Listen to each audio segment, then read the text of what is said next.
Really are, in front of the mall. Alright. At this time, we're going to go ahead and load back up on the bus and go up northeast on 88 Sports Illustrated as being the most dangerous golf course in the world. For one time, it was surrounded on 3 sides by live minefields. Minefields has since been removed and now it's unofficially the third most dangerous. The first most dangerous is currently in Kabul, Afghanistan. They had 13 individuals killed on 8 different occasions by suicide bombers. Yep.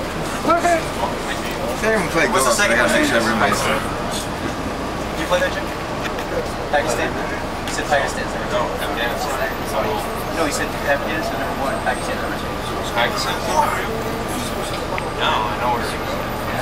Well, it's the one that says Islamabad. I can check 2 off. We didn't have one. Chose that one had across from me that would chip their golf ball. They landed on the green line.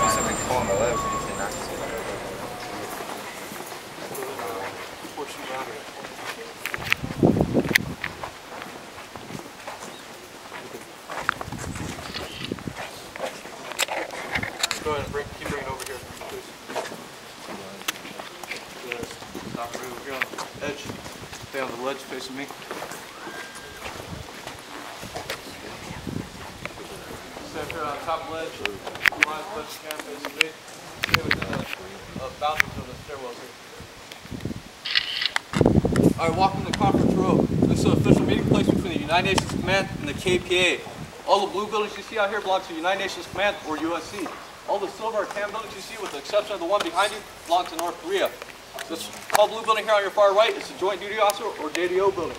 The JDO is an American naval officer who serves as an official representative to the United Nations Command Military Armistice Commission and conducts official communication between the South and the North. Directly across from the JDO building, you'll notice a tall 3-story tan tower. This is KPA guard post number 2. It's still manned 24 hours a day. At the base of the hill from KPA tower number 2, you can see a series of white stakes that stand at approximately 1 meter in height and spaced at 10-meter intervals. These are the only things that represent the military demarcation line within this area, which is further extended on the conference row by a 17 by 5 inch slab of concrete in between the buildings. Starting on your right, this first grade building you see is the North Koreans Recreation Center. It is named this rather ironically for a house with no recreation equipment and is seldom used by the North Koreans. Basically, all they use this building for is to stage 10 to 20 armed soldiers in whenever we have any types of talk between officers. When our troops are outside this building, they usually pull back the curtains and point, wave, or make derogatory gestures towards us, such as a throat-slashing gesture. Due to the antics, the building has attained the nickname Monkey House. Next is T3, which is used by JDO for colonel and staff officer level meetings.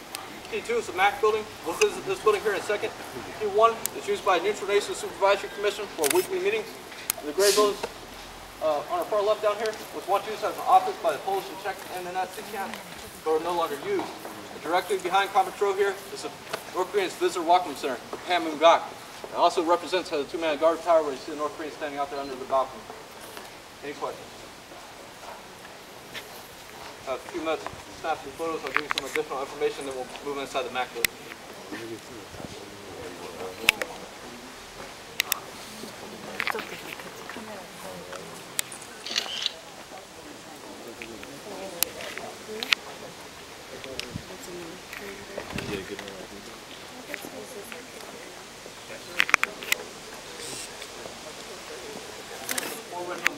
Essential to the supervision of the ceasefire agreement were held is also the site of all general officer level meetings. The meetings that take place in here usually last between 3 to 4 hours. However, there is one on record that lasts 11.5 hours. All statements are translated into 2 languages during these meetings, English and Hangul. This used to be done by translators that work simultaneously in the glass booths located at either end of the building. However, the translators now sit at the heads of the table, so glass booths are no longer used. The microphones on this table are monitored and recorded 24 hours a day. They also represent the military demarcation line within this building, which is further extended to my front and rear by 17 by 5 inch slab of concrete you see outside the window at this time. So those of you staying on my left are now standing in Communist North Korea, while those of you on my right are relatively safe with me in the Republic. If you'd like to make a crossing into North Korea, you may only do so at this end of the table to pay respect to this flag. Please do not walk behind this flag. The rock soldiers in here are placed in here for your protection. They're standing at a modified position of Type 1 ready. This stance, along with the sunglasses, is used to present an intimidating stance towards the North Koreans. You may have also noticed the rock soldiers standing outside this building are standing half exposed on the corners of the building. They're standing like this to present less of a target in case they are fired upon. At this time, I'd like to direct your attention to the translator booth at the southern end of the building. You'll notice a plastic sign up there with miniature flags in it.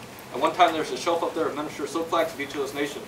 In March 2001, President Bush met with the former president of the Republic of Korea, Kim Dae-jung. At approximately the same time they were shaking hands in Washington, D.C., the JDO, observed through that camera located in the booth, as 2 North Korean guards entered this building and proceeded to polish their boots with the U.S. flag and blow their nose with the Republic of Korea flag. Therefore, the shells and flags were removed and replaced with a plastic sign, harder to target. This time, we'll have a few minutes to move about freely within this building. Please do not exit the building. Please do not place anything on the tables here. Please do not move any of the furniture. Please do not walk in front of or behind this rock here. And please do not walk behind this rock shoulder back here. You may get your photos next to these guys, but stay about 2 to 3 inches away, alright? Have at it. In between is the bridge of no return. The tan building is KPA guard post number 7 is still manned 24 hours a day. The blue building is USC checkpoint number 4 is no longer manned because everything that can be seen from that location can just as easily be seen from up here at checkpoint 3. That large grass here in the center of the road down there was the focal point of the 1976 axe murder incident. You scan directly to your left, you're going to notice the village of Gijongdong or Propaganda Village. Flag's flying pretty well today. It takes a rather large gust of wind to get it flying. It has an approximate dry weight of 600 pounds. It's also impregnated with steel wire to help strengthen and support it. And that's it for the orientation of this area. You may move about further.